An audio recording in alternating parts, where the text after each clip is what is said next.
Ricky Nixon, a star-studded career with Carlton, St Kilda and Hawthorn. Then a school Superstar-studded career. A superstar-studded career. And then I'm going to... Actually, sorry. You go for it and we'll talk. All right, just go for it. And then I've got a line to throw in here. All right, a star-studded career at Carlton, St Kilda and Hawthorn. 8 years at Carey Grammar, then managed most of the biggest names in football for 20-odd years, and a rise and a fall and a rise again. All the biggest names. Yeah. All the biggest names, yes. Where are you right now? No, it's actually an interesting question. Who would you say outside of who you managed? You must have missed one. I reckon Luke Hodge. He's one that stands out to me. Only because you can't put it into 2010. You have to go back to the 90s and early 2000s. But Luke Hodge, definitely. But even Judd, Buddy Franklin, even Dusty Martin, I managed them when they got drafted. But when Dusty's a good example. I managed him when he got drafted, but the shit hit the fan. You know? And so after 2 years, now Rough Car's going, I'm a star. Yeah. Making $40,000 a year from Dusty's contract. Exactly, yeah. He's full of shit. So you would have had Dusty and you would have had all the trimmings. Yeah, I've been asked to put together my, in fact, a person at the Herald Sun has asked me to put together my Club 10 of 2020. Wow. Yeah, and who would it be? And I argue that, put on silent. It's hard to pick like 5 players who are superstars now, but back in the 90s, they were huge, weren't they? Yeah, and they were massive. But they were characters. Yep. That's what it's all about. Like I do a lot of sports like with Dane Swan at the moment. It sells out, right? Why? Because he's a character. Yep. But if I had to do one in 2 years' time, who would it be? Are they a bit bland today, the players of today, compared to what we were like?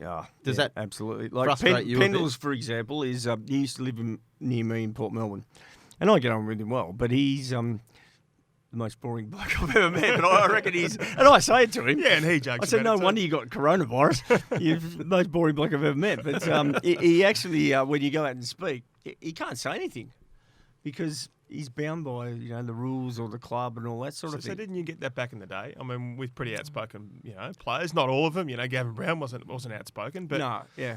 Didn't you get blowback from clubs saying, "Why are you letting these blokes talk?" I had a view. I'm not saying it's right, not the guru, but let players be what they are. Because I remember Doug Hawkins, and it's a good example. We'll bring this up. He said, "Do you think I should get media training to be on the footy show?" I said, "No, just be a dumb." Like you are, and it'll make you money, and it worked for him. And it did for a period of time, didn't it? But all these people who do media training and all that sort of thing, I believe it doesn't work because it's not the person that you're looking at. If that makes sense. You wanted people to be authentic before authentic was a term. Yeah, and I reckon, and we'll bring it up, but that's what's missing in today's game. They're all robots, Take us back to the start. Who was the best 15-year-old in Bendigo? Back in the day. Sorry. We're on air. Right. No, the red light's flashing. Yeah. We can beep out the... Yeah. We'll beep that out. It's all good. Did I swear? Were you the best 15-year-old in Bendigo back in your era? Yes. Without a Greg shadow of a Williams doubt. was second by a long way. Yeah. And I'll give you an example because, and I say this when I speak at most weekends at footy clubs, is Tony Southcombe, I reckon, was the best footballer I've ever seen. Right? He played 12 games at Carlton, but he was a gun. And you know why he didn't continue his AFL career or VFL career? Because he wore glasses. And they told him to wear contact lenses, and he said, "No, I'm not going to." And because of insurance and all that, he couldn't wear glasses while he was playing. Anyway, he grabbed Greg and I when we were 16. He said, "Do you two kids want to play AFL or VFL footy?" And I said, "Yeah, we do." And he said, "Well, you have to be the fittest 2 kids in Australia. So I'm going to make you run up this hill, One Tree Hill, which is 4 kilometres just outside of Bendigo." I ran straight up to the top the first day. Greg took 28 days to get to the top. Little fat 1-2 Brownlow medals. And I'll never forget this. We got to the top. He got to the top and he's laying on the ground. He's spewing his guts up. And I said, "Greg, well done, mate. Well done." He goes, "Rick, why do you always run to the top of the hill?" I said, "Because that's where Tony told us to run." He said, "You're better than that." So the next day I ran up the hill 9 kilometres around the bush tracks back to my mum's and dad's house. And I got picked up by Carlton. I kicked 4 goals on Bruce Dool. Unbelievable. Accidentally. And Greg got not picked up 4 times. Unbelievable. Yeah. So you got retained and Greg got the arse, the lemonade and sauce at Carlton. Who made that decision? Was that Parko at the time? Yeah, David Parkin, who invited me down to Carlton. And I came down in my EH station wagon. All the stuff got stolen out of the back because I didn't know you had to lock your car when you got to Carlton. And I went upstairs to the social club and I was with Shane O'Sullivan and David Parkin. And the lady came over, the waitress, and she said, "What would you like to order?" And David Parkin said, "I want to introduce you to Ricky Nixon, who just kicked 4 goals on Bruce Doull. This guy is the next superstar of Carlton." She said, "What would you like?" And I said, "I'd like a steak." And she said, "How would you like that done?" I said, "Like Mum cooks it at home." And David Parkin said, "We've got a bit of work to do here."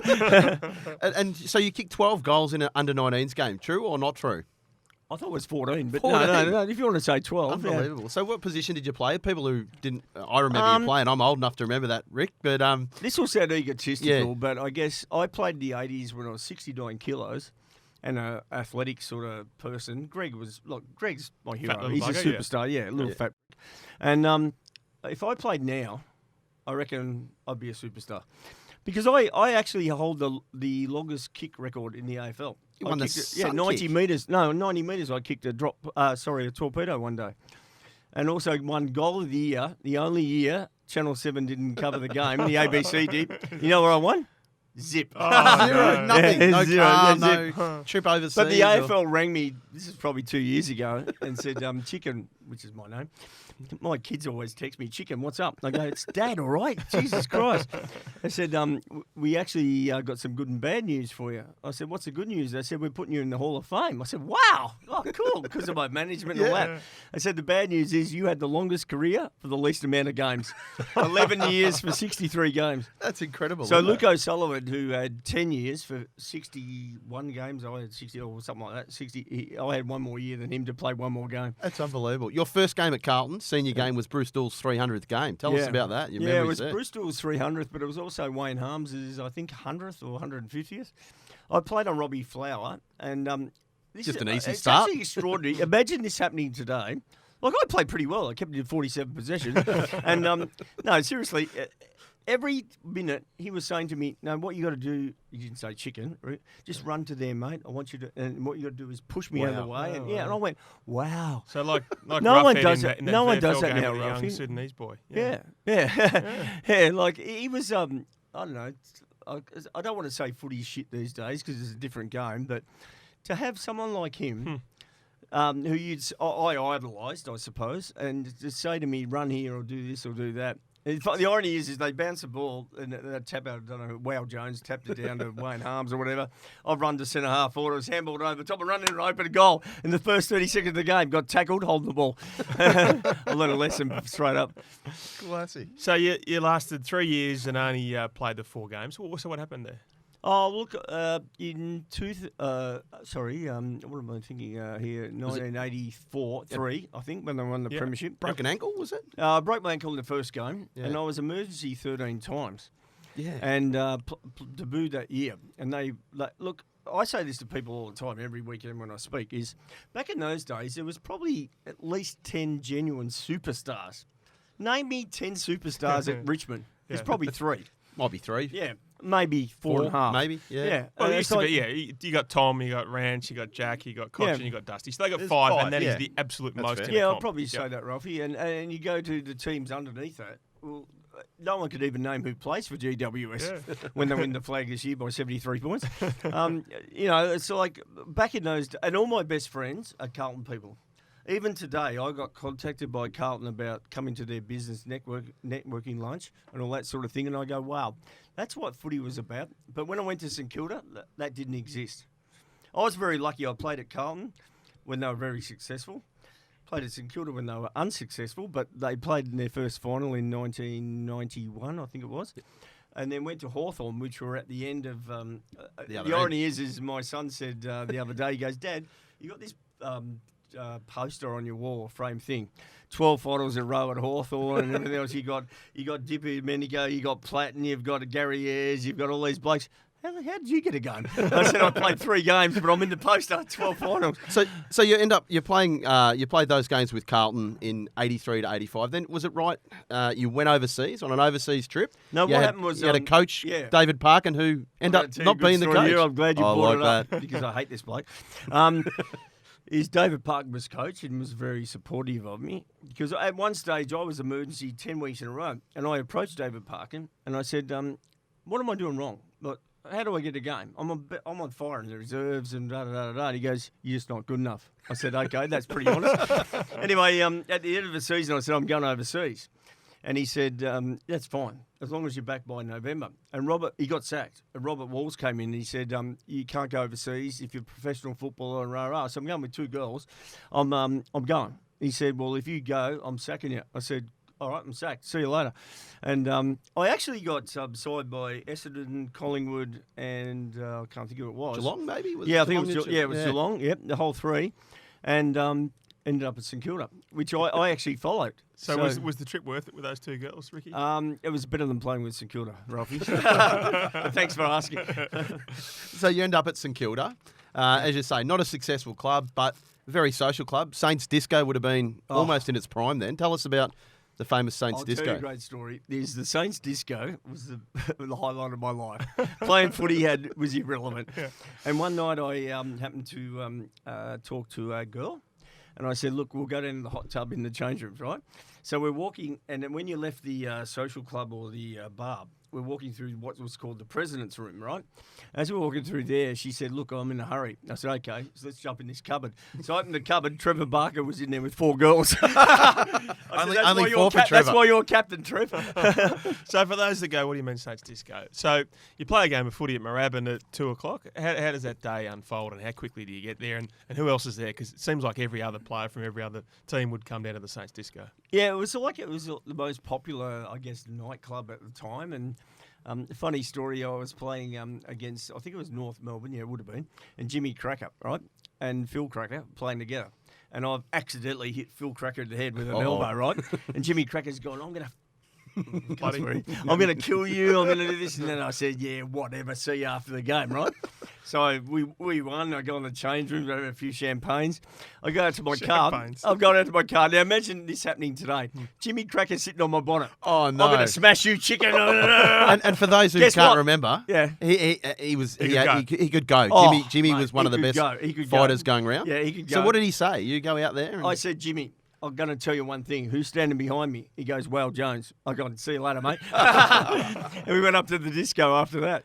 And you know what? Jimmy and I are best of mates now. And Andrew Cracker played my kids' charity cancer game on the weekend. And I love the Cracker family. So the disco was just the place to be. It was just it was like one of the, I don't know, like we tried to do it on Saturday night with this cancer game, have a disco at the pub.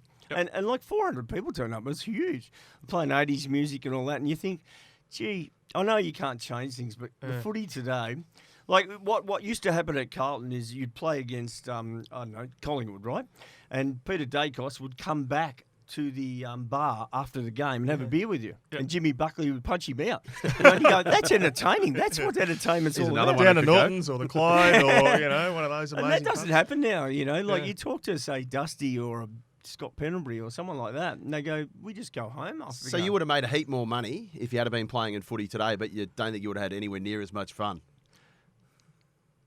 I'm trying to understand that question. No, I'm just trying to say that. So obviously you would have earned more money if you were playing now. But the players today they can't be themselves, they can't have fun. No, sorry, What I thought you were trying to get to is you can't make the money now in player management that I made in the 90s, I was talking about as a player. You would as an example, Wayne Carey in 2000 earned $1 million from playing and 500 off the field. So 1.5, right? Wow. Yeah. Dustin Martin's earning 1.3 and arguably about 250 off the field.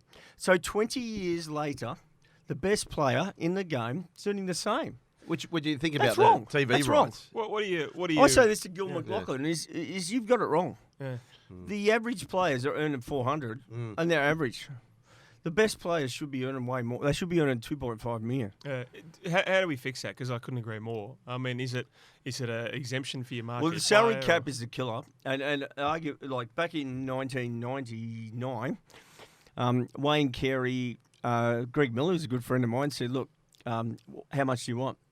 He's on 400. I said $1 million. He goes, oh, Jesus, all right, we're going to have to pay him. Yeah. He said, but we can't fit in the salary cap. I said, hey, I'll sort it out.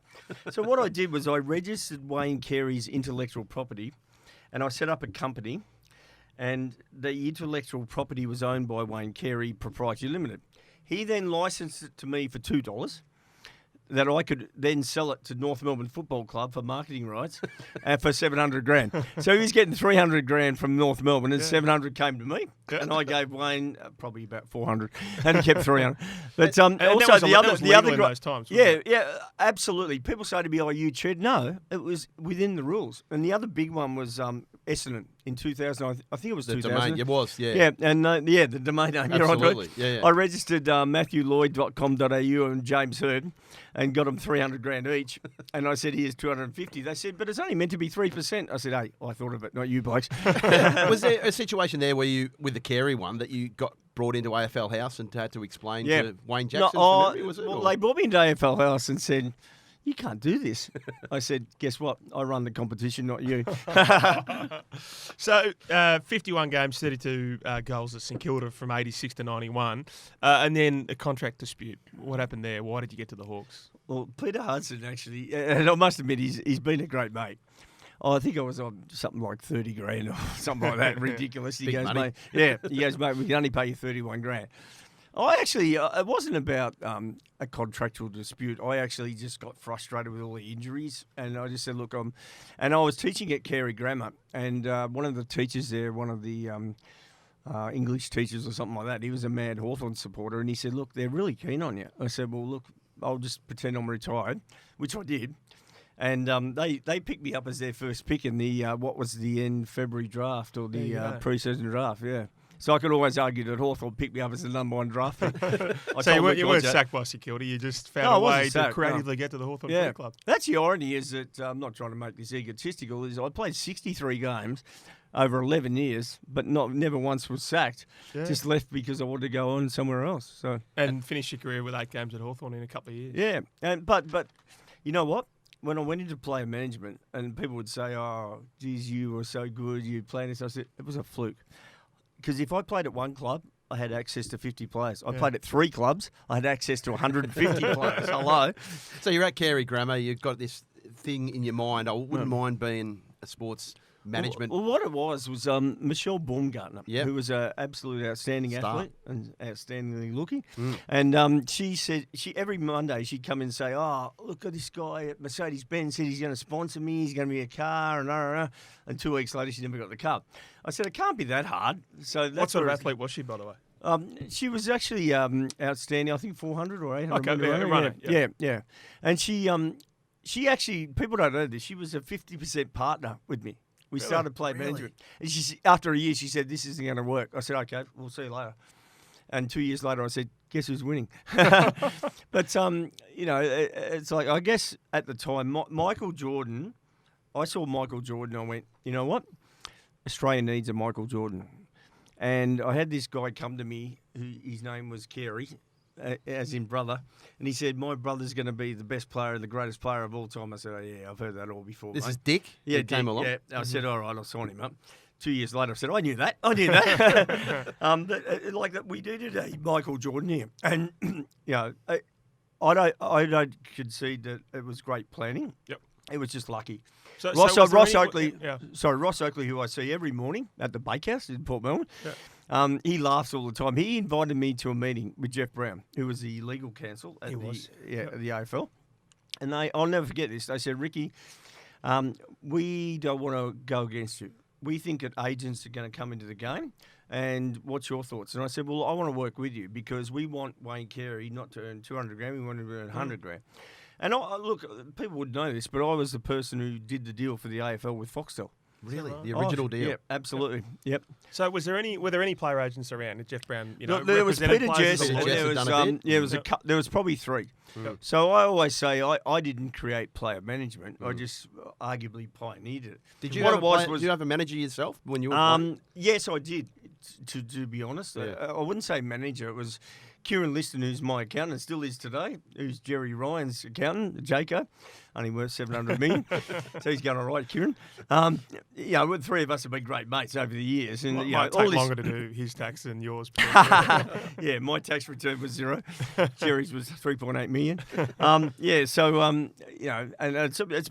the biggest thing that created me was just the luckiness of being at Carlton with the networks. And like even Mark alluded to now, like he's still he's reaching out to me now. But John Elliott, when I went into player management, this is a good story. I had 3 people I contacted. John Elliott. I contacted what's the guy who was chairman of the AFL? Ron Evans, and Colin Carter. Yep. Why did I contact them? Their kids went to Carey Grammar.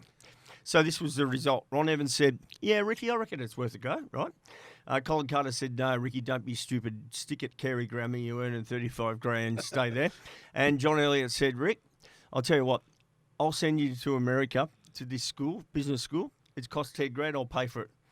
And I went, wow. I never went there, right? But I'll never forget his generosity and the fact he did it. And I just went out my own. But sorry, to get back to the story, I met with Ross Oakley and Jeff Brown, and they said, "We don't want you competing with us."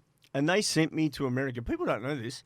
And they set up meetings with the NFL or the gridiron over there, the basketball, the baseball.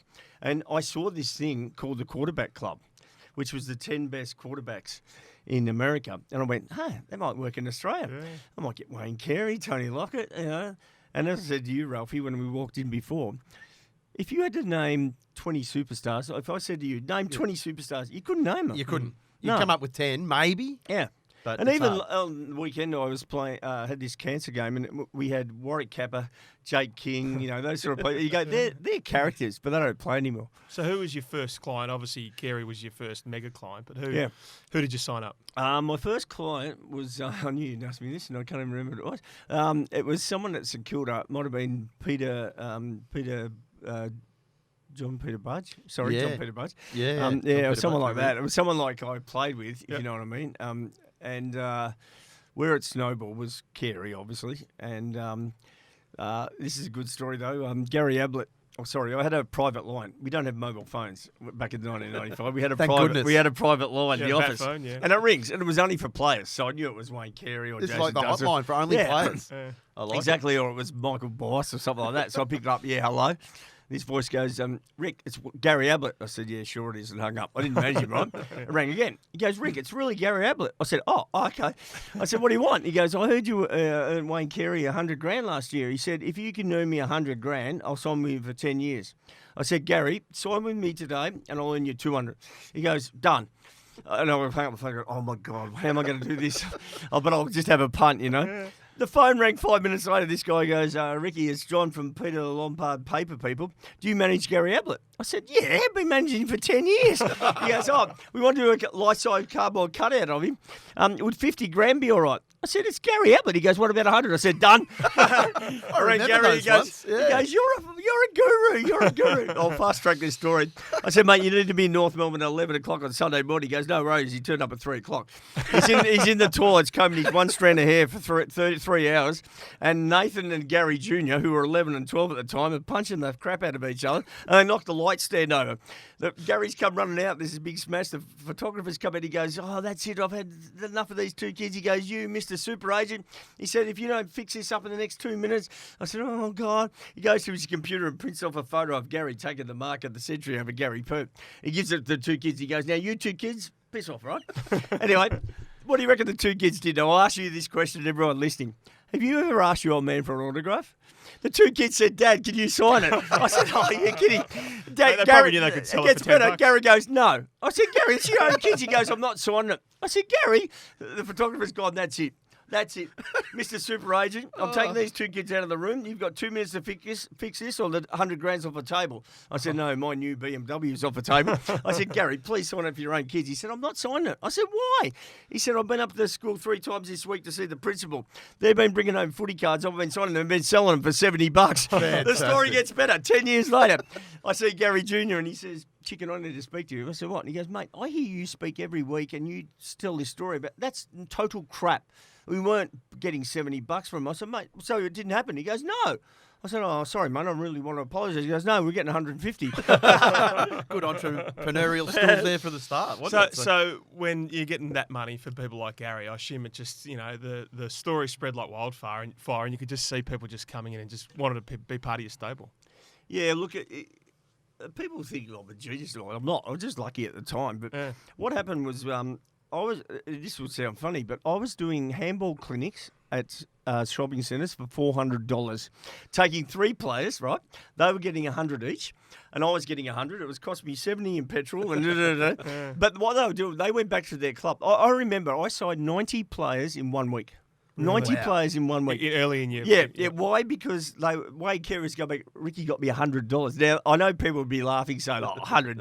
Back in 1993 or 4 or whatever, it was a lot of cash. It's probably like the equivalent of 1,000 now. These days, Dusty Martin would probably get, he asked for 10 grand to go and speak somewhere and probably gets it. Good luck to him.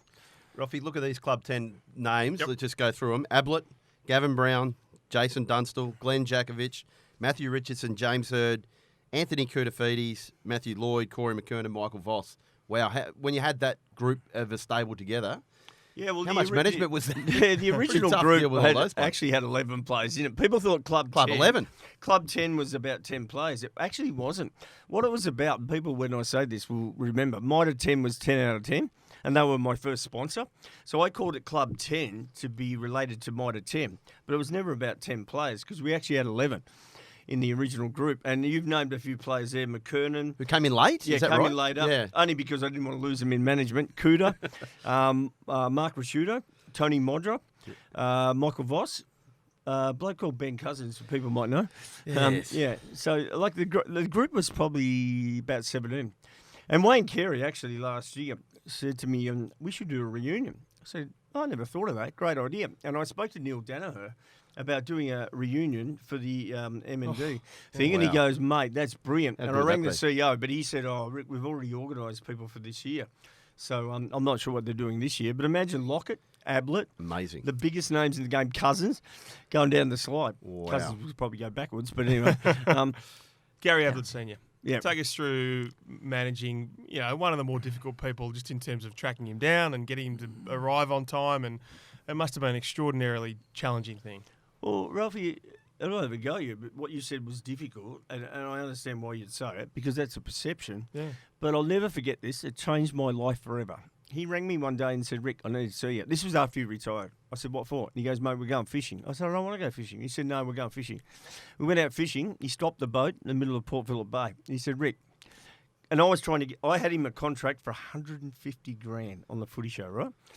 And I'm like, 20% of that's going on. And he said, "I need to talk to you." I said, "What do you want?" And he goes, "Mate, do you understand that I don't want to be like everybody else? I don't want to be Wayne Carey. I don't want to be Jason Dunstall or Doug Hawkins." He said, I like my privacy."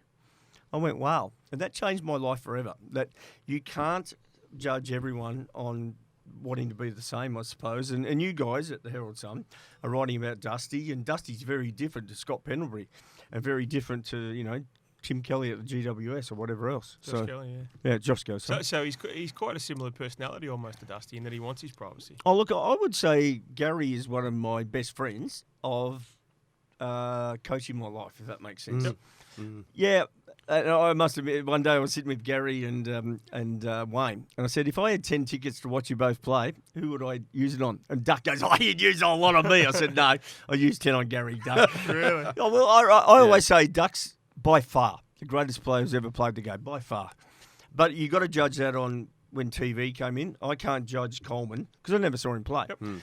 But Gary Ablett is the most freakish and entertaining player that's ever played the game by a mile. What's he like as a human being? Gary's very genuine and very friendly, and but Gary loves his privacy. And I guess the biggest thing that Gary has explained to me, and I didn't realise till probably after I retired 10 years ago, is players dealing with mental health in the 90s and that sort of thing.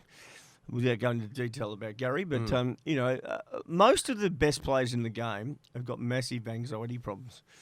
And going forward, and I know we're going to get on this subject, is concussion. It's the health of players going forward is a big issue, and the AFL know. Yeah. My next management career is health. Yeah. And Ralphie, because you and I had this, I never saw it coming, but in the last week. It's like, wow, this is going to explode. You're talking in relation to Gary Ablett. Have you spoken to Gazza in relation to How often would you speak to Gary? I speak to Gary every week. Yeah. Every week you'd speak to him. Yeah, because not many people do. Even his former teammates, not many of them I speak get to a Gary chance to speak to him. Every week or every second week. Yeah. And I don't say how are you or whatever else. I just try and keep it natural. Yep. You know, there's a lot of players that it's happened in the last 2 weeks. I'm getting untold. And people might think I'm exaggerating. I'm not exaggerating. No. I'm getting all these phone calls from players going, "What's going on?" It's not so. And even Don Scott on Sam Newman's podcast last week said, "Oh, they're just in it for the money and everything." So no, there is some genuine players. concern. No, I would say there's some who are thinking, "Yeah, this will pay my gambling debt," but there's a lot who are struggling and sitting on sofas. What are they saying to you? Don't tell us who they are, but what are they saying to you and what generation they're are saying, what do you think, basically? And I said, well, I'll tell you one thing. Every club has got rid of their medical records. Now, I'm not having a go at clubs here. I understand why they've done that. But I've got the records. You've kept everything. I know when they got knocked out. And I know when their wife said to me, he's gone strange, Ricky. And this happened with a very close friend of mine. When you get knocked out, so people understand, I've researched this. When you get knocked out for more than a minute, you're basically dead, except your heart's beating, but your brain's dead, right? Danny Frawley got knocked out for 4 minutes. And you were next to him, is that right? I was standing next to him when a friend of mine punched him in the head. Dermot And I don't want to drag Dermot into it because in those days, you know, the game was what it was, okay? Yeah, if Dermot did that today, I would delist him, you know, as in I wouldn't stand for it. But And he doesn't condone what he does now. No, look, he's been very good about it, Dermot, in all fairness. He says, you know, geez, I wish I hadn't done it. I'm not blaming Dermot for what happened, but Danny got knocked out that day for 4 minutes, went off the ground and came back on. Now, you think about it, you go, oh, my God. Now, the research I've done is that if you get knocked out by more than a minute, now, I never got knocked out, but I had concussion where you wobble. There's a difference. If you wobble around the ground, you're dizzy. That's different to getting carried off on a stretcher. If you get knocked out for more than a minute, when you get to 50, they say your brain deteriorates. I'll never forget the day. Danny was managing the Coaches Association in my offices at Etihad Stadium. We're sitting in a meeting, and without going into detail, something happened where I went, wow.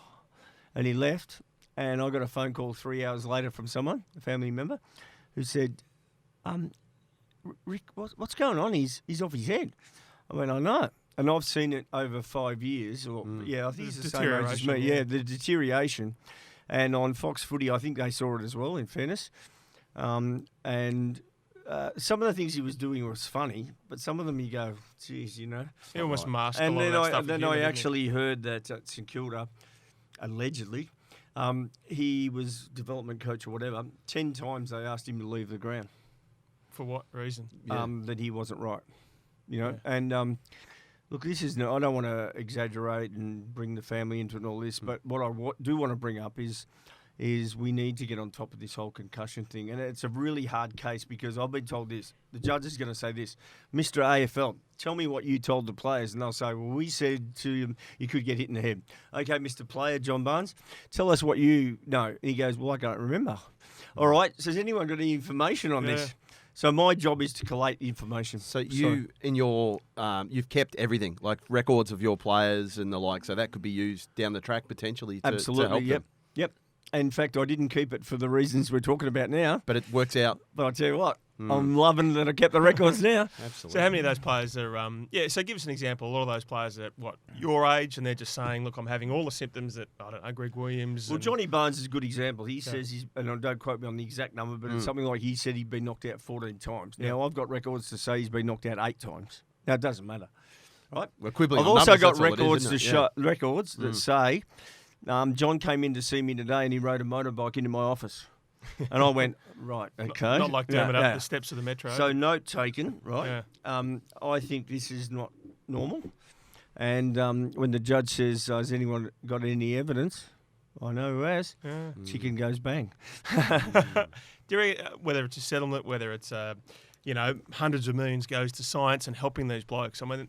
It's got to be more than just a stalemate where the AFL says you've got no records. There's got to be some way in which they can say, we want to help these people without it being, without it ending in court. Well, I see it this way. When Ross Oakley called me into his office, he said, tell us what you're going to do. And I said, I'll tell you what I'm going to do. I've got to bat the players in, but I'm going to work with you. We've got to grow the game. And the VFL became the AFL, right? So if Gil McLaughlin rang me this afternoon and said, hey, what are you up to, right? I'll say this. I'm going into bat for the players, mate. Simple as that. but ain't going to destroy the game, because without a game, we've got a problem.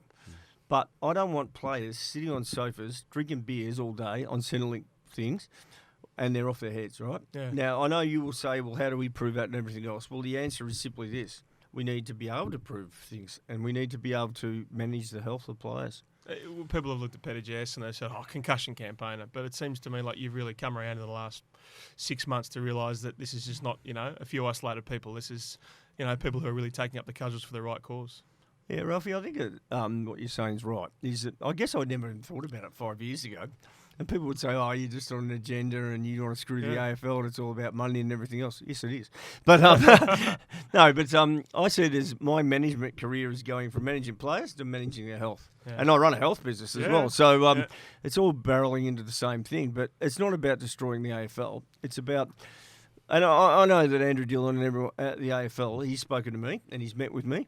And this was before the whole concussion came up. And he was very pro about the health of players.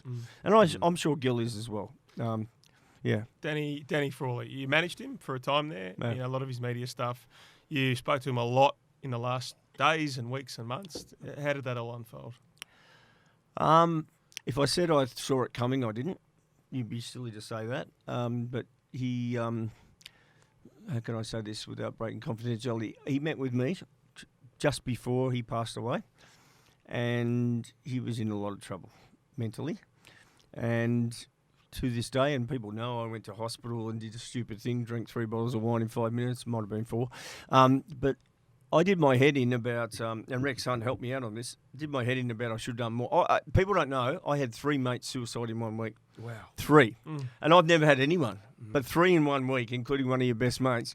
And I was like, I should have saved them all, Like one of these guys I met on Facebook 6 months before, he said, can you get me a Collingwood jumper because I haven't seen my sister for 20 years. I said, yeah, no worries. I went to a construction site. 100 blokes came down from the cranes and they're all shaking my hand and getting photos.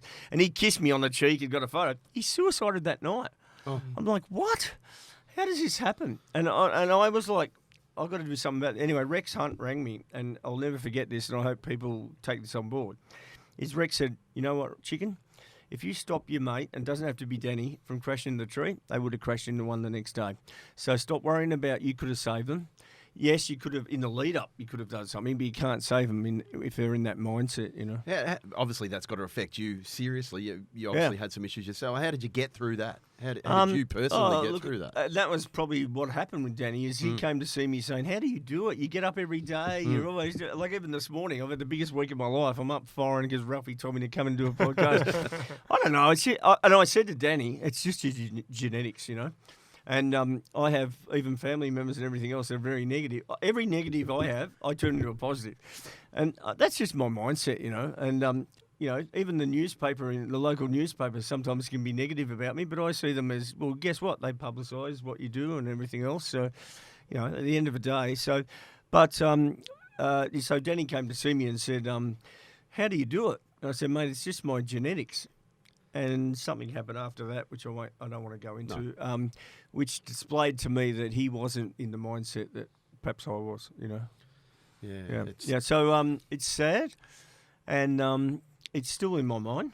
Even you guys bringing it up today, I haven't thought about it for a month, I suppose. But someone asked me about a month ago, is Rex Hunt's changed my mind.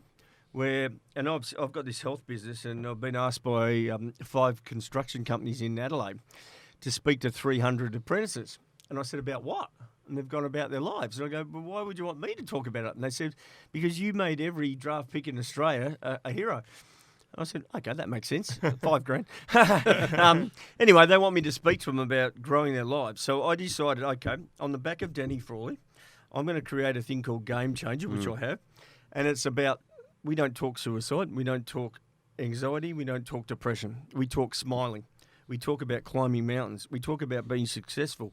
We talk about achieving all these sort of things. And it's been going off its nuts. Do you get as much satisfaction out of that, seeing people, go on and live good, prosperous lives, as much as you did, 20, 25 years ago when you were managing the Stars? It's funny you should say that, because I got a message about 6 weeks ago on Facebook saying, Ricky, I just want to say that you're my hero. I'm not sounding egotistical here, but you've inspired me, and I'm really sick at the moment. I'm not in a good way.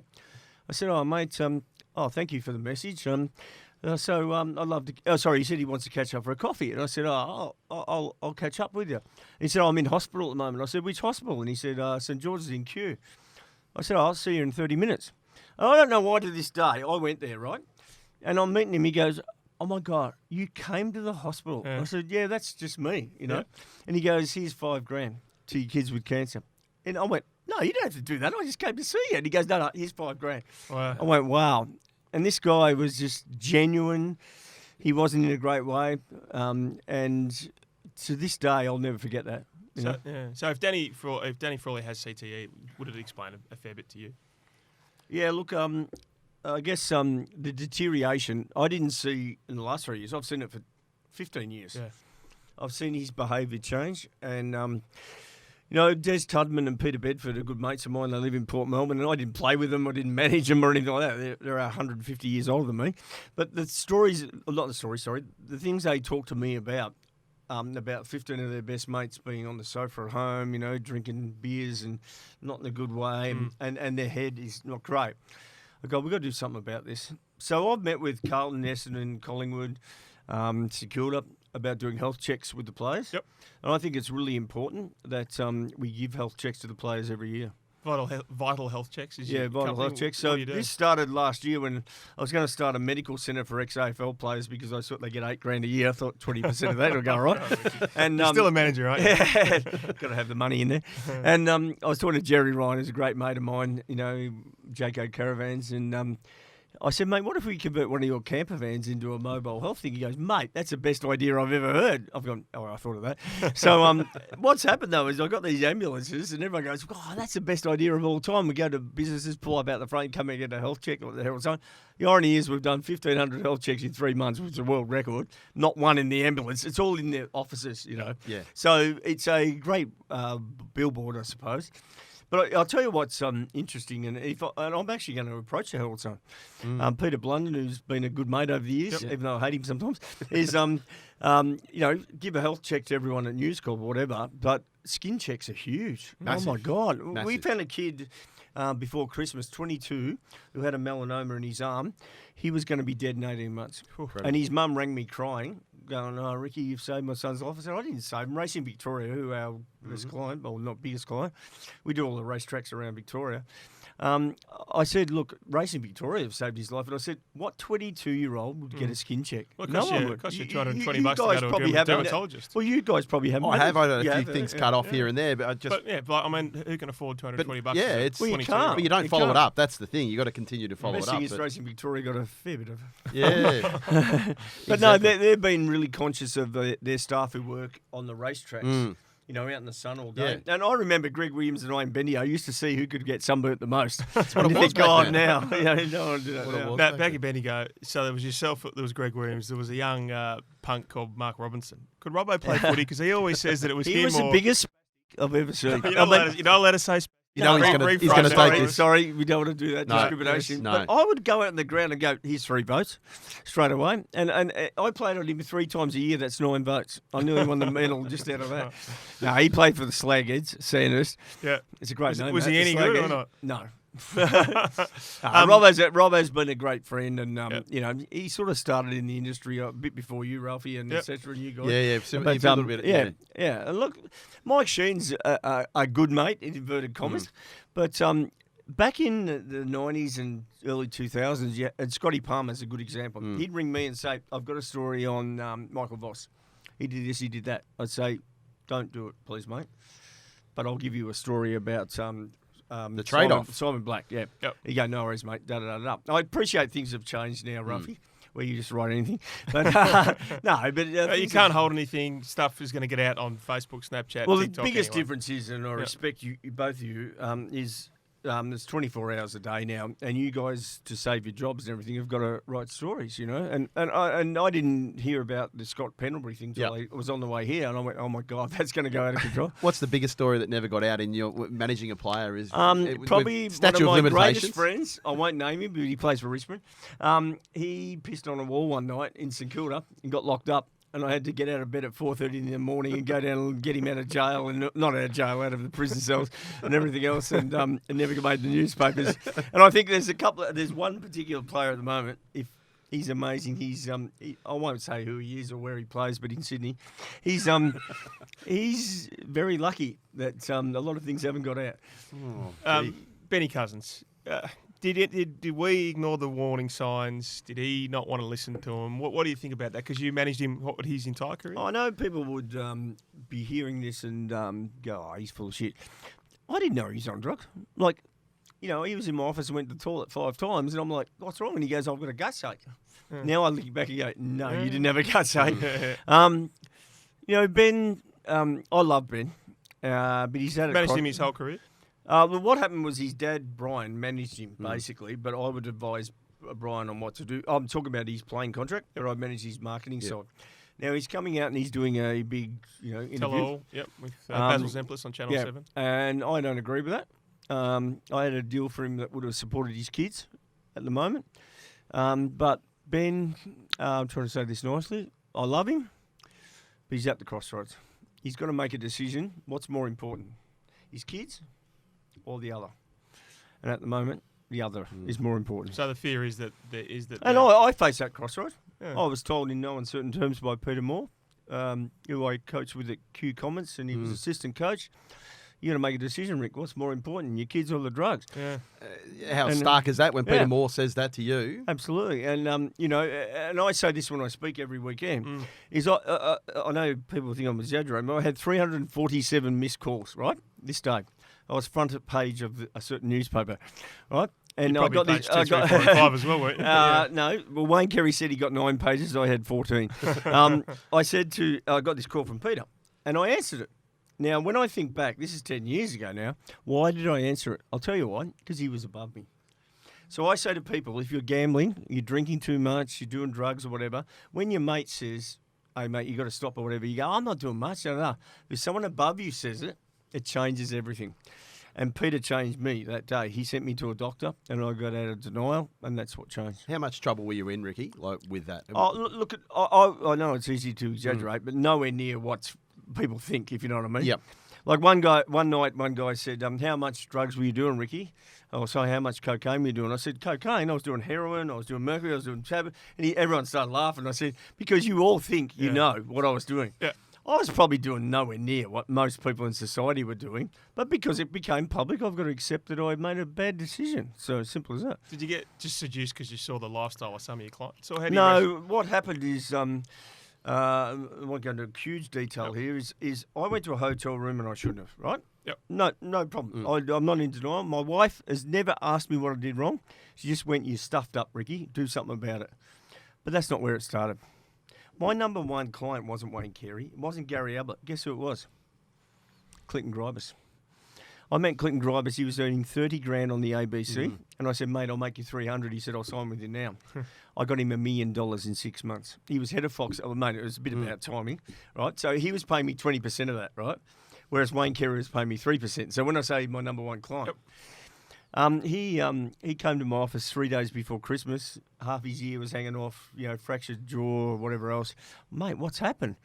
He said, "I don't know, Rick. I think someone bashed me last night." I said, "No way." I went back to his apartment, and on the balcony, the fencing had blood on it. I said, "Mate, you must have been sleepwalking. You must have tripped."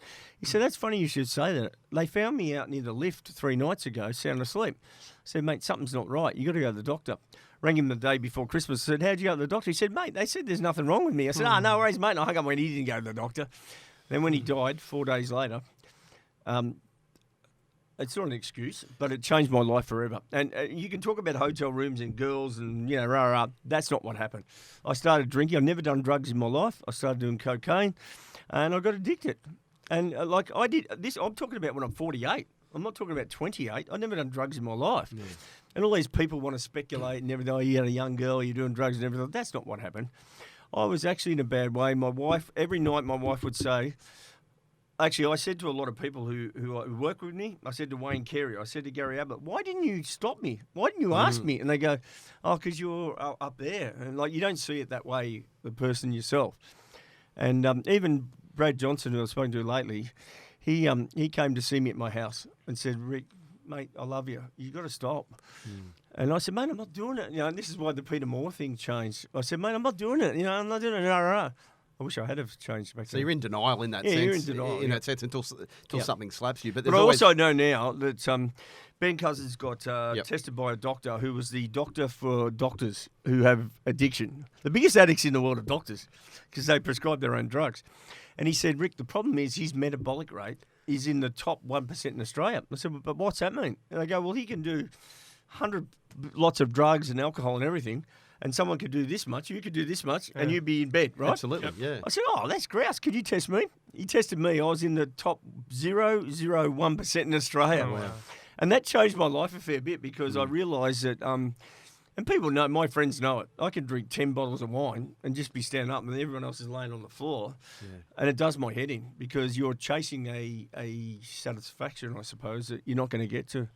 I was really good mates with Clint Gribus. Yep. I still remember the exact time, after the Peter pub, missed phone call from a mate who told me. The coroner, who actually was a fluke, I was at a barbecue and he was there.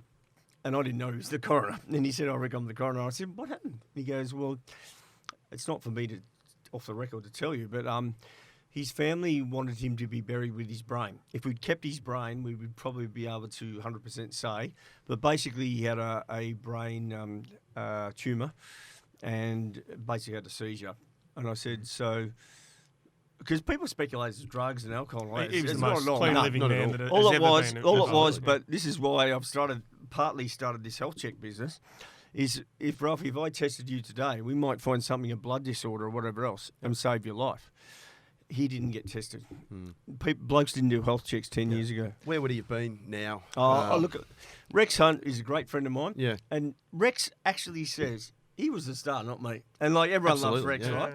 But even someone last night on Twitter said, I was watching the Freo something or other game and Clinton Gribus was commentating. What a star he is. And it's like he was sort of like natural, the calm person or whatever. Just a ripper bloke, So why did that tip into your descent? It hit you that hard? Oh, just because, and I say this is, if Gary Ablett rang me at 3 o'clock in the morning, my wife would go, don't answer the phone. No, I have to answer it. Yeah, Gary, I'll come over to Geelong now. Or Wayne Carey, or Matthew Richardson, right? And I just felt that I'd got to a point I was working 7 days a week, 15-hour days. I wasn't watching my sons play footy. I was going to 8 games of footy every weekend. And I felt that I just didn't show him the, what would you say, the respect or management, I suppose. Now, you would say, well, it's drawing a long bow. Something was going to be a tipping point. Yeah, but I guess I've learnt my lesson now. Yeah. So if I identify something with a staff member at the Benalla Race Club, I don't stop till that kid or female or whatever goes to the doctor because Clinton Gribus planted that in me. Just quickly, not to labour the point on Benny. So I think we're all fearing what's going to come. He doesn't seem to have, he's had kids, he had a wife. Nothing has really stopped him taking ice, has it? I guess 3 weeks ago I made a decision, and it happened to me. People disown me, right? True friends are going to tell you the truth. So I've told him in no uncertain terms, you decide. Is it going to be that or your kids? And, mate, I'm going. See you later. I'm not speaking to you ever again until I see your kids smiling. Now the ball's in his court. So what was the response when you spoke to him? Nothing. Nothing? No. Silence on the phone? Yep, silence. West Coast, and I'm pretty disappointed that Channel 7, I shouldn't say Channel 7, but I understand it's a ratings thing, but I hope they ask the questions that I've asked. You would never have done that deal? Just so you know, if people think that I'm being cruel and I'm this and that, well, guess what? I got asked those questions, and I denied it, and I said, no, nothing's wrong and everything else, and then Peter Moore rang me. So I hope that this changes, Ben. Did that save your life, the Peter Moore phone call? Oh, absolutely, yeah. Absolutely, yep. And the irony is Darcy Moore is best mates with my son Mitch, and my son Mitch went through hell and back. And this is what I say every weekend. I spoke last night up in Cobram. There's certain things that change your life. And my son Mitch was 15 at the time. My other son was living in Queensland at uni, so he wasn't subjected to the scrutiny. And social media just started 10 years ago. My son Mitch hadn't spoken for 8 months, basically, because he goes to school every day. And everyone says, what did your dad do and this and that? Now, I can't understand what he went through because I'm at the top of the pyramid. It's like Ben Cousins. What's his dad, his mum, and all the players going through? Anyway, I decided to go to rehab. And I went and saw my wife, Jude, and she said, look, she never asked me what you did. She said, just do something about it, Rick. I'm going to support you. I said to Mitch, who sent me an email saying, I lost my dad, I lost my footy coach, my heart is broken. I went, wow. And I looked at him, and he's looking down at the dining table. And I said, Mitch, is there anything I can do for you? And he said, nothing. I said, please, Mitch, because I was like, is there anything I can do for you? And Jude said, don't worry about it. I'm going to help you, Rick. Let's go to rehab. I said, please, Mitch, is there anything I can do for you? And this will live with me to the day I die. He looked up and he said, yep, I just want my dad back. All I want is my dad back. And when I do that, speak about that every Saturday night and whatever at footy clubs, everyone in the crowd goes like this. Because they're not thinking about me. They're thinking about their gambling habit. They're thinking about their drinking habit. Yep. They're thinking about, I had a lady, won't name her or the club, said, I've stolen 250 grand out of my husband's bank account and I'm sleeping with two of his best mates. Rick, I'm going home to tell him now. I said, don't mention me. Don't mention me. I mean, so you got into rehab. It's fair to say you probably still took some time to sort of come out the other side of it because right now you're back on top again. You know, your mental health is pretty good. So it still took you a while to be where you are today. Yeah, but I hope what I'm about to say helps people. And when I went to hospital over Danny Frawley and Rex helped me, I don't know why, but I got out of bed the next day and I went, you know what? I need to reconnect with all the people I went to school with almost. And I met David Glascott and I met Alex Marcoux. And I'm sitting there, and I'm not bullshitting, at the bakehouse in Port Melbourne. Guess who walked past? Bomber Thompson. I said, Bomber. And he went, oh, yeah, g'day, chicken, and kept going. And he came back, sat there for 2 hours. And we talked about our problems. No one talks about their problems, most men don't. Not many men do. So I started this thing, Reconnect. And oh, my God, it's going off its nuts. As in just, like, even if I say it to you two guys, meet with some mates in your next week who you went to school with. It'll change your life forever. And also, reconnect with someone you've fallen out with and say, listen, we fell out. I want to see you. Let's have a coffee. Let's get it back on track. And it changes your life. It really does. Who's the one person that you've reconnected with that... A guy, Greg O'Shea, who was a close friend. The irony is his dad sponsored the Kicking for Cancer game on Saturday night. But he walked past the cafe that day and he was going like this, mate. And I went, come here. And I said, sit down. And I don't know why I did it to this day. And then on LinkedIn, which is a bit different to Facebook, the amount of people who go, oh, wow, I've met with my former schoolmates. Anyway, I'll give you one other hint about changing your life. I used to walk every morning thinking that was good for you. I decided to run. I got 200 metres the first day. I was so unfit. Anyway, I'm up to about 1.5 kilometres. Yeah. But then one day I was running and I thought, I'll sprint the last 200 metres because when I was in Bendigo, I used to do that. All of a sudden, my brain started going, wow, you're back to 20 years ago. Yeah. And then I said to some doctors who worked for me, am I just dreaming this? Or when I was 11, until the time I was 17, I used to get up at 4:30 in the morning and do a paper round. So my brain knows what happiness is. Listening to ABBA back in the 80s, Ralphie, you know what it is, and getting up early and exercising, I'm redoing it. Now, when I go out and talk now, I say, go back to what made you happy in your teenage years. Yeah. And people go, wow, I get all these messages, it's working, you know? Those elusive, so you too, get out and do it. I like it. Those elusive endorphins, which I've never got in a run, but so many people have. Yeah. Wayne Carey. So you lost him as a client at one stage. Yep. You feel like you guys are in a really good spot right now. Oh yeah, Wayne and I are best mates. Look, I absolutely respect his playing ability and all that, and I would like to think that, I'm on call if he ever needs me, which sometimes he does. Yep. Wayne is very. I spoke about him last night. Actually, is people. Everyone's different. And I say this, if James Hird and Wayne Carey had a brick wall between them and a ball on the other side, who would get there first? The answer is they get there at the same time. Yeah. Wayne Carey would smash the brick wall down and James Hird would think his way around it. So everyone's different, And Wayne's always been very loyal to me. Look, yes, I don't agree with what he did. And, I say to people, they say, how did you sort of comprehend it or what happened? I said, well, you got to remember, I didn't go out to the lawn and pick up the Herald Sun and go, Wayne Carey. I knew about it all the time. So... in all honesty, Wayne was very honest to me, and he rang me and he said, "This is what's happened. So I had to deal with it. How hard was it dealing with that? You had that famous press conference and then dealing with the aftermath. I'd say this to people. Have you ever dealt with your number one clients and with your best, I wouldn't say best friend, but someone else's wife? Have you ever dealt with one of your other clients, a girl dying in your hotel room? And there's lots of other stories. I mean, I'm not going to name the person, but I had a player come to my offices once saying, Chicken, something happened today at McDonald's. I was driving out and I hit a post. I said, okay, so did you do any damage to the car? He goes, no. And the footy club rang me up and they said, hey, listen, he left McDonald's and ran over a pram and knocked a kid out. And luckily, the kid wasn't injured, right? And this is where it developed this 90-second rule. I told him to come back to the office. I said, sit down. And I don't know why to this day I said this, but I said, mate, I'm going to make a coffee. It's going to take 90 seconds.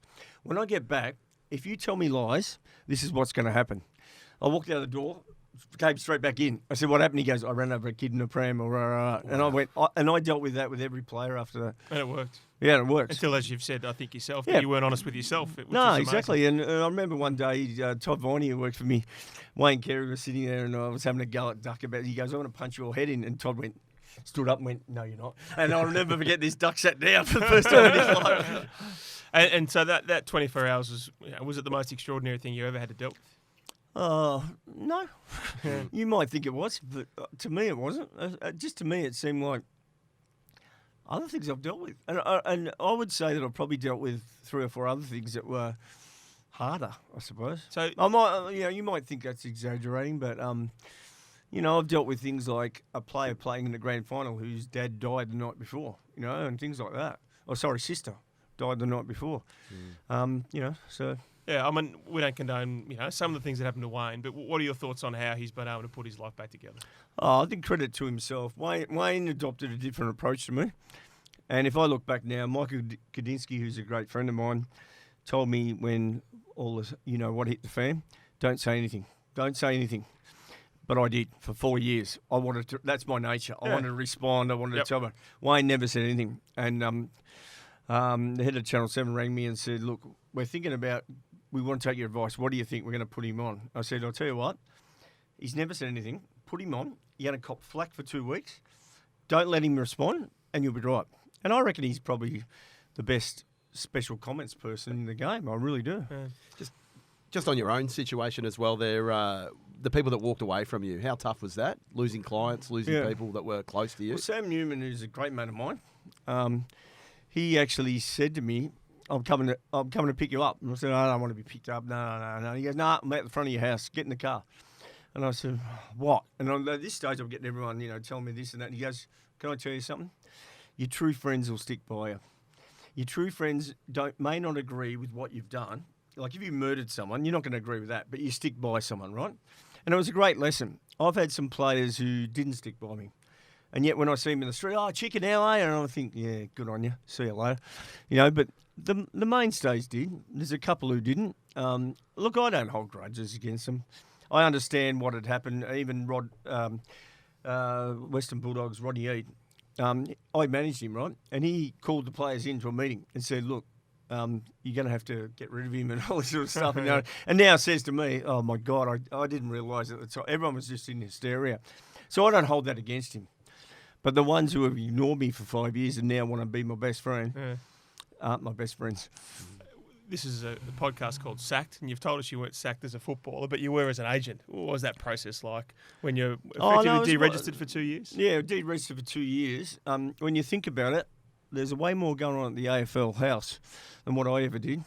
The police told me they want to interview me and called me in and said, look, before you ever start, Rick, you haven't done anything illegal. And I said, well, why are you interviewing me? And they said, the Premier, They did an 8-month investigation. It cost me $29 million. It cost me $8 million. 29 staff lost their jobs. And I did nothing illegal. Yes, I did the wrong thing. Yeah. Don't get me wrong. But at the end of the day, people just have a perception that if you're high profile, we've got to support the person who's not. Who was your favourite player to manage? Oh, actually, I got asked that on Saturday night. Look, Richo, I explained it this way. 1 second after all that hit the fan, rang me up. I'm coming to pick you up. Why? I'm taking you out for lunch. I want to make sure you're okay. Doug Hawkins, the same. Now, Wayne Carey and Gary Ablett, yes, to a different degree. But the one recently that stuns me is Shane Mumford at GWS. I signed him up to do boxing, right? And when the Danny Frawley stuff happened, he was ringing me, and I wasn't answering, right? And he's been ringing me since. Are you okay? I just want to make sure you're okay. And I go, wow, what a bloke. Yeah. And everyone at GWS loves Shane Mumford. If they win the premiership this year, it'll be because of Shane Mumford. Yeah. Classic. What did it cost you? As you said, $8 million of a business. Yeah. What do you think it cost you in the long run if you still could be where you were today, or maybe that was never going to be the case? Yeah, well, Wayne Carey spoke at a thing about 5 years ago and said, I've lived 4 lives. And I thought, this is interesting. He goes, I wanted to be an AFL footballer. Then I was. Then I was the greatest player of all time. Then I got married. Then I had kids. Then I stuffed up. And now I'm back on track. And I said, well, I've lived 8 lives there. But it's true. I mean, I'm not a person, we're talking about it today, but, you have to go back, I suppose, when you're asked about it. But my life's about tomorrow. I don't give a shit. I've never been a money person. Yeah. I've been about enjoying my life and smiling and everything else. And like Saturday night, I had the best smile of my life, helping kids with cancer. If you have a 10-year-old kid who's got brain cancer, high-fiving Jake King and, Anthony Koutafidis and just going, this is the best day of my life, and she's gone into remission because her life is positive, you go, now, that's what life's about. Sure is. Ricky, your best deal and your worst deal. You've been a deal maker over the journey. What's your best and your worst deal? My best and worst deal, Nick Daffy at Richmond won the best and fairest. I think he went from 300 grand to 750, never got a kick. And Richo said, you screwed me. You got me 7. Actually, Richo's deal, it was interesting. Richo would have made a heck of a lot of money all the way along. The Richo made, actually, if I said to you, who made the most amount of money of players I managed? Richo, Wayne Carey, Ablett, who would you say? Yeah, we have to say Richo would have been their best player for 12 years. Guess who made 10 million more than all of them? Ben Graham. Yes. Yeah. Sold him to the US. Absolutely. He got $1 million US for 10 years. Good call. And a great bloke, Betty. And you got 3 or 4%. He's another bloke who messaged me all the time. Yeah. And, they're genuine, those guys. Dougie Hawkins, how could I say it? He's just unbelievable. And I find that the people back more in the 80s, 90s are more the ones who are genuine. And it's not, you're having a go at players today. But that they don't reply to a text. But yet, if I texted Doug Hawkins, hey, Guru, what's happening? Straight away. He calls me Guru. What was the worst deal? The worst deal? Worst deal. I never did worst deals, Ruffy. Come on, mate. Sorry. Your kids. Yeah, it was just an extraordinary story. Where are you with them today? Yeah, well, Mitch kicked... 2 years ago, kicked 103 goals and 7 points. Must be a world record. Really? Yeah, and he was set for old Carey, and he was set for an AFL career. And I think what's happened is he doesn't like to be Ricky Nixon. I'm talking about he doesn't like the spotlight in the public. Yep. Richmond and Western Bulldogs and others have asked him to train there, but he doesn't want. He's been out for 2 years with osteopubis, same as Joe Danaher. And Lewis is a very different kid. I love him to death. He's just a happy-go-lucky, smiling, 6'7", plays footy, and just supports you to the hilt. Lewis sent me a message saying once, Dad, we did it. Now, this was 8 years ago, and it's my screensaver on my computer, because what he meant was we did it as a family. And, he said, Dad, can you come over? Mum wants to see you and everything else. And we did this embrace. I went, wow, how lucky am I? How lucky am I? And your wife must be pretty extraordinary. Your ex-wife must be pretty extraordinary. I just say this is Wayne Carey's the greatest footballer, but Jude Nixon's the greatest human being in the world.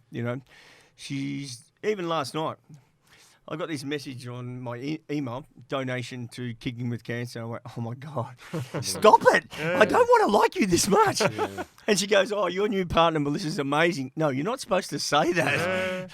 Because I assume you lost the house, she lost the house. Oh, well, we sorted out very early on. She went like this, Rick, we need to sort this out. So, here we go. 50-50. Done.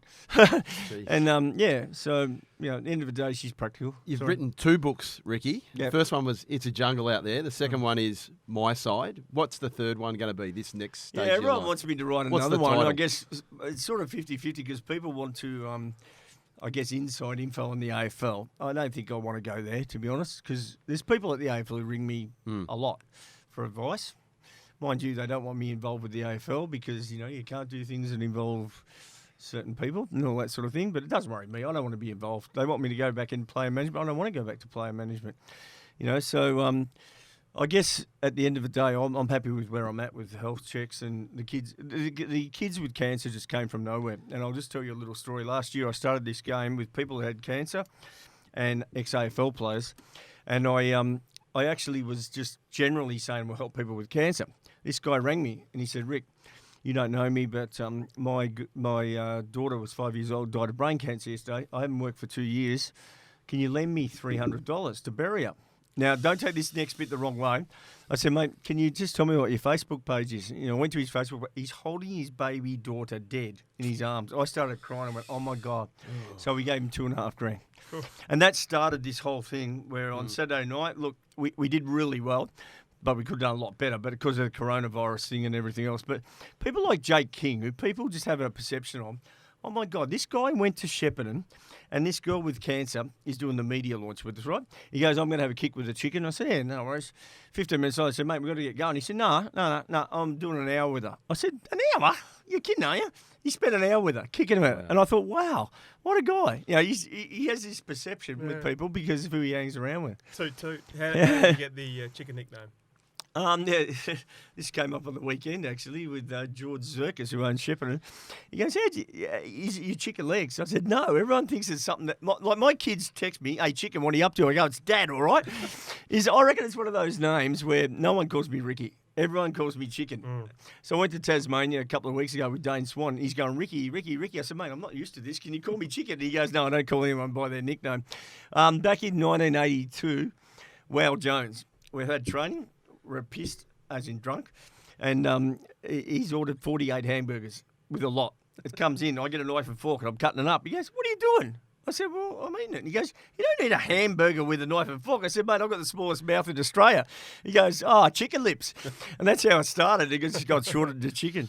Last one, just maybe even for tomorrow's paper. What would you do if you were an AFL player agent and you've been asked for your $1 million clients to take 20% pay cuts? With the what's going on? With coronavirus. Wow, I've been asked that one before. I just always be honest and practically, I suppose. I would say probably yes, to be honest. The game's more important than any individual. And I've had a lot of players over the years who have been sacked by clubs, even a coach once. Actually, I'll say who it is. Damien Drummond, won't mind me saying, got sacked by he rang me up and said, mate, the footy manager's coming over. Apparently I've been sacked. I'm going to punch his lights out. I said, and he was really aggressive. And I don't know why to this day. I said, mate, do me a favour, embrace him at the door and shake his hand. It'll go in your favour. He got a job at Richmond. And now he's a member of Parliament. He is, sits in Parliament. And everything else. And he always, to this day, says, mate, what you told me that day is the footy club's bigger than you. And society's bigger than a footy club. Is that what you mean by that? That the players have got to be careful not to get, this is a massive health challenge. Yeah. Players have got to be careful not to be seen as greedy in this difficult time. Yeah, well, I actually said on Twitter, which is amusing for me, Ralphie, is due to the health crisis, we're going to get clubs to play 3 games in 5 weeks, causing a health problem with players. Yeah. So it's just escalating. I think the decision made today, wasn't it? Yeah, is smart. Dane Swan and I spoke on Saturday night, and I said to Swanee, I don't want to talk about your career because you're a has-been. Coronavirus. And he goes, look, I don't want to play in front of no one. I think what we need to do is give it a month where we can sort out what the problem is and fix it. And I thought that was smart. And he goes, tell me this, Chicken, how do we play Anzac Day in front of no one? You can't. I said, mate, and everyone in the crowd went, well, wow. So I reckon the AFL and Gills made a really good decision. So what if, your player on $1 million says, well, I want to take a $160,000 pay cut? Well, I would actually tell them to. Yeah. I would say, listen, you might want to, and you've got this mortgage and everything else, but I'll restructure your deal.